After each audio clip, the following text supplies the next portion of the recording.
श्री गणेशाय नमः। आइए हम सब जानते हैं कि भगवान श्री गणेश को तुलसी पत्र क्यों नहीं चढ़ाए जाते हैं। भारत में पूजा पाठ करने और करवाने का अपना ही एक अलग महत्व होता है। यहाँ पर देवी देवताओं की पूजा के लिए कई प्रकार की सामग्री चढ़ाई जाती है, जैसे हल्दी, कुमकुम, चावल और तुलसी पत्र इन्हीं में से एक है। तुलसी को सबसे पवित्र पौधा माना गया है, इसलिए तुलसी पत्र भी भगवान को चढ़ाए जाते हैं। वहीं आपको जानकर हैरानी होगी कि एक भगवान ऐसे भी है जिनको तुलसी के पत्र नहीं चढ़ाए जाते हैं, और वो देवता है भगवान श्री गणेश।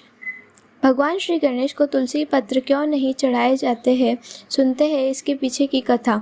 एक समय की बात है, भगवान श्री गणेश गंगा किनारे तपस्या कर रहे थे। उसी समय देवी तुलसी अपनी शादी के कामना मन में लिए यात्रा करने निकली। यात्रा करते समय उनकी नज़र गंगा किनारे तपस्या करते हुए भगवान श्री गणेश पर पड़ी। भगवान श्री गणेश एक सिंहासन पर बैठकर तपस्या में लीन थे। उनके पूरे शरीर पर चंदन का लेप लगा था। वे सुंदर आभूषण को धारण किए हुए थे और फूलों की माला गले में पहनी हुई थी। भगवान श्री गणेश के इस मनमोहक रूप को देखे देवी तुलसी मंत्र मुग्ध हो गई और भगवान श्री गणेश के सामने अपने विवाह का प्रस्ताव रखा। देवी तुलसी के इस प्रस्ताव से भगवान श्री गणेश की तपस्या में भंग हो गई और भगवान श्री गणेश गुस्से में आ गए और देवी तुलसी के शादी के प्रस्ताव को ठुकरा दिया।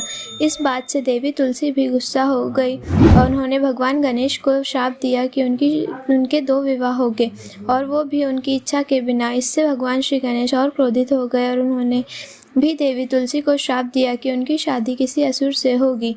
यह सुनकर देवी तुलसी बहुत दुखी हुई और उन्हें अपनी गलती का एहसास हुआ। उन्होंने भगवान श्री गणेश से क्षमा याचना मांगी।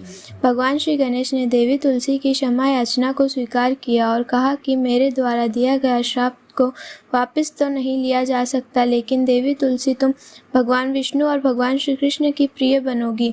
भविष्य में तुम पवित्र पौधों के रूप में पूजी जाओगी, लेकिन फिर भी तुम्हें मेरी पूजा में शामिल नहीं किया जाएगा। यह कथा यहीं समाप्त होती है। धन्यवाद।